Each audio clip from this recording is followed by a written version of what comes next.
All cash crop farmers can agree on one thing. There's no better feeling than a full awaken at the end of a round.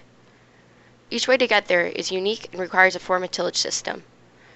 Some like conventional till and don't care about fuel bills. Others like no-till and don't care about compaction in their fields. And in the past, some have used reduced till. Here, we use no-till. My daddy spent his life looking up at the sky. He cussed, kicked the dust, saying, son, it's way too dry. He clouds up in the city, the weatherman complains.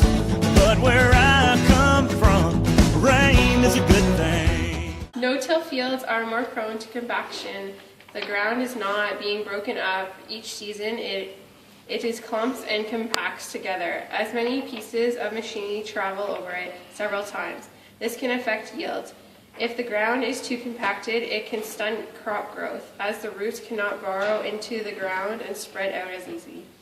Soil quality is better because the organic matter is able to build up over time, leaving the soil undisturbed, helps stop leaching of essential nutrients the crops need.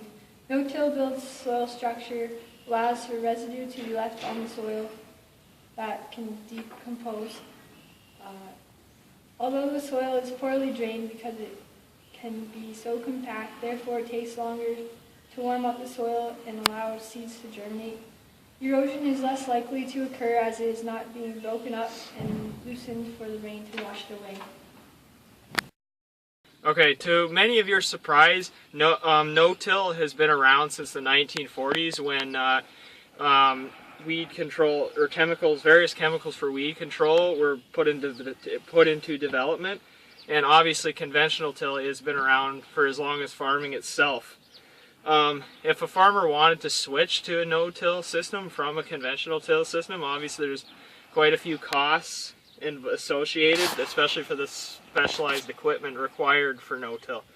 Also, no-till is said to be more profitable in the long run because it requires much fewer passes over the field, and which saves a lot of fuel, in turn saving you money, which can be spent on more important things.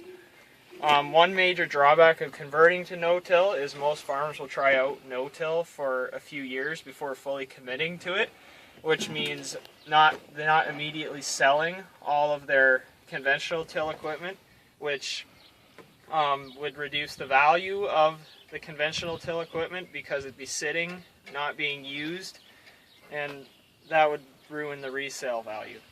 A small farmer currently using a no-till system would have to take into consideration whether it would be more profitable for him to hire work to do his no-till for him, or to buy his own equipment.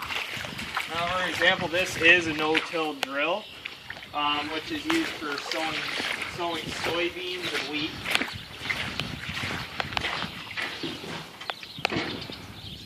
And this is one of the pieces of equipment that would be required for no-till.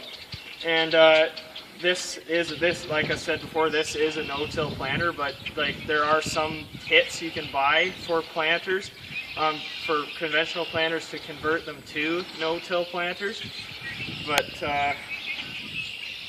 which the conversion kit would involve adding coulters to the front of the planter in front of the openers. You're going to run into a few issues with weeds. It's inevitable. With no-till, you tend to find you have more issues with simple perennial weeds and annual weeds. Now, in this situation, we're going to use a burn down in the spring. The burn down consists of mainly a glyphosate, so either Roundup or Touchdown, and you can also use something in the tank mix like Aragon, or you could use one of the other pesticides you've learned about in class as a residual pesticide to control weeds throughout the year. Now, one of the problems with this is because you have to use Roundup, you're going to run into some resistance issues if you continually use Roundup. That's where Dr. Sycamore talks about using Liberty Link corn instead, or Liberty Link soybeans, making it easier to avoid getting resistance.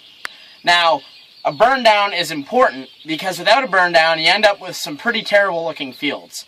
You'll have massive loss of yield, which you can't really afford to lose. Out here on the farm, we use no-till. We only have about 225 acres, which is by no means large.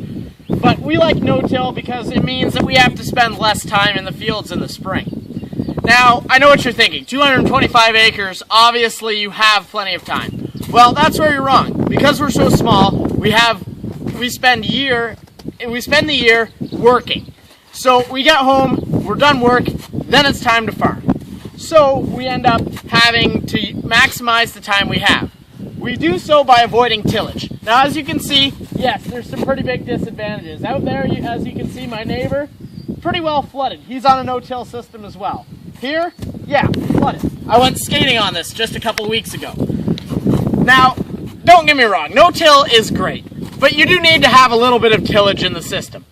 When we grow wheat, after wheat, we use the chisel plow, as you saw earlier in the video. We use that to break up our soil. We work it down nicely. We have a triple K, we have packers that we use, we have a disc, we have a leveler. Although our land's already pretty flat, I'm sure you can see. Now, we're here in West Kent, and most people in West Kent have, you know, nice, loamy soil. No, we're on clay. And it really sucks not having good drainage. But in the end, no-till saves us so much time and so much fuel that in the end, it is the most profitable thing we can do as small farmers.